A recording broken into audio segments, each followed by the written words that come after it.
Hi, I'm Jake with Hardwood Reflections, and I've got our Butcher Block Pro here today, John, with Stone Ridge Woodcraft. And what we're gonna do, we're gonna show you how to adjoin butcher blocks. So the largest size block we have is a 10-foot long, and inevitably, people have like a 15-foot long run to make. So we're gonna show you how to do that.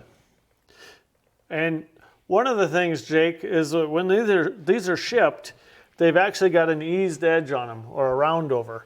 That has to do with shipping. It protects the edges a little bit from shipping, so they don't get dinged or they don't get a splinter in them. That's part of the reason you do that. All right. So we've got to remove that so that you don't end up with something like this. When you try to join these together, you would have a pretty ugly seam.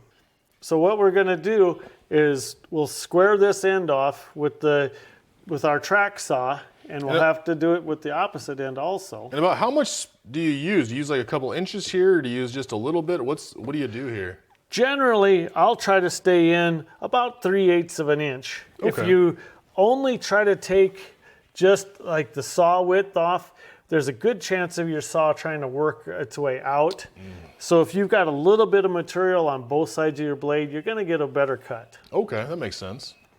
So when you plan the length of your countertop, you allow for this 1/2 inch or 3/4 of an inch of sacrificial material that we've got to work with. We're staying back from our edge away so that we'll get a full width cut on our blade.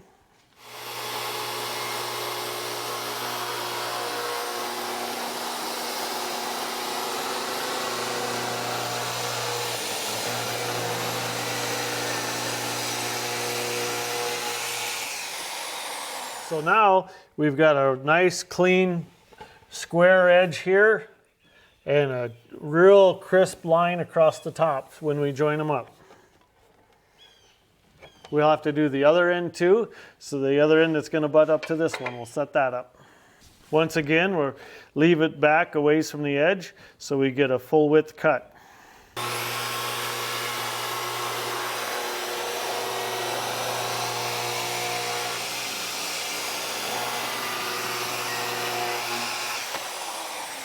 All right, so now we've got 2 clean square edges, and we'll turn these around and we'll test our fit first, and we'll show you what we'll do to, I think we'll use pocket screws on this one. All right.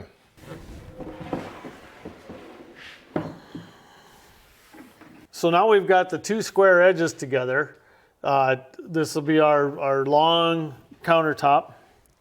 And we're going to use a Domino. It's like a dowel on steroids. So, and for that we need to make some reference marks. And they don't have to be anywhere that, we don't have to measure them exact. But there's a reference mark on the machine so we get the holes on both sides the same. We'll mark these in.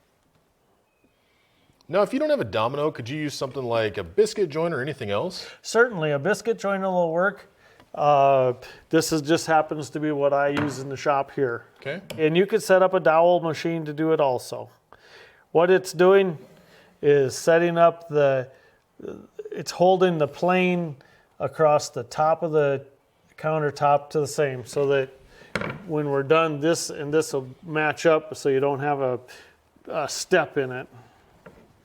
With these countertops, when we rotated them, we want to make sure when we make our domino holes that on this side we come from here, this direction, and on this side we come from here, this direction. That's why I always I'll put an X on my corners that match, and that's also always my starting point. We'll run these holes in.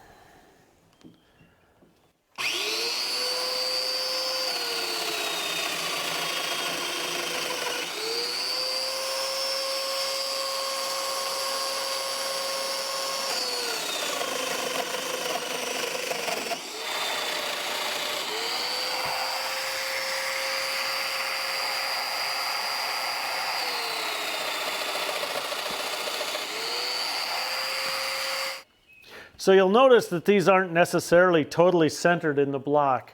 That's not going to matter for what we're doing, but you want to make sure that you always work from the same side. Right now we're working from the back side, so these are the same as these.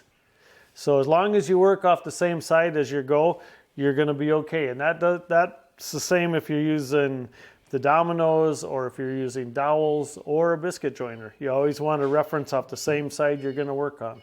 So next, we're going to be using a pocket joinery to actually draw this joint together. And we're doing it from the underside of the table, so you're not going to see them on the top of your countertop, of course.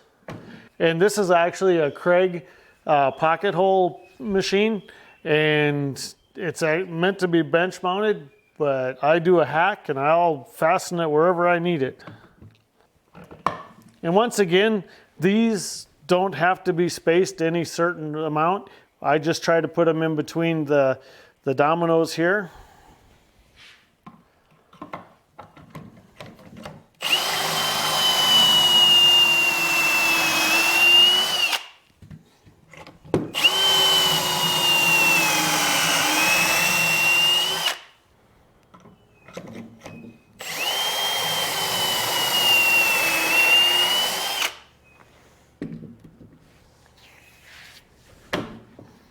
And that's all we need for those.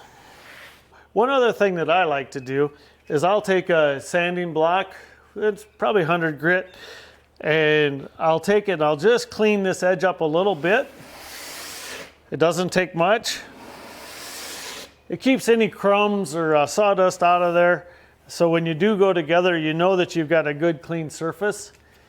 Stay away from what's going to be your top edge, because you don't want to make a mark on that's going to show up. If you take anything, take it more off of the bottom. That'll make sure that top edge really draws together for you.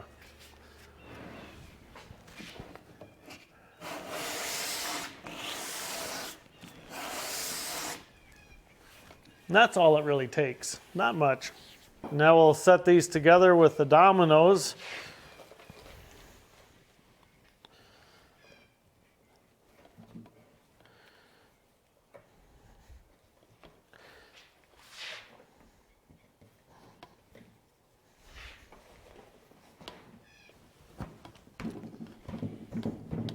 And we'll slide these around and we'll put them together.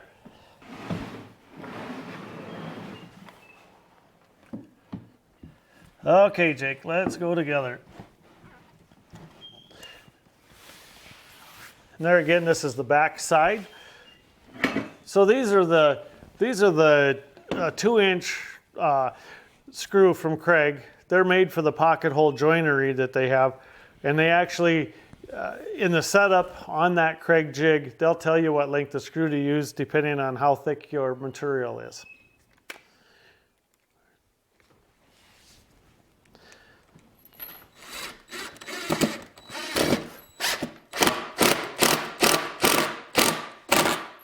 See, that actually pulled that together pretty well, even with just one screw so far.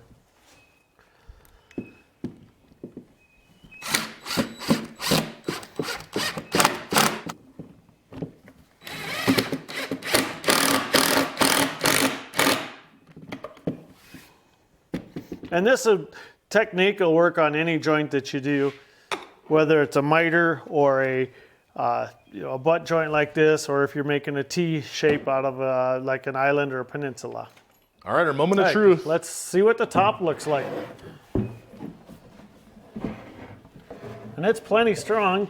You're even without glue in it yet. And that's easily sandable to take that out, and we would, this was just a dry fit for our purposes here today for a test fit. We would actually glue that, and after the glue sets up for about 24 hours, then you would come in and sand that all off smooth. Looks good. Well, thank you so much today, John, for showing our guests on how to join a couple butcher blocks together. I think this was really helpful, and this looks amazing. Well, and it works out well. If you've got a very long run, if you're doing a long bar top or something like that, and you've got to join over 10-foot pieces, that's pretty much the way you're going to want to do it. All right. Well, thanks for joining us.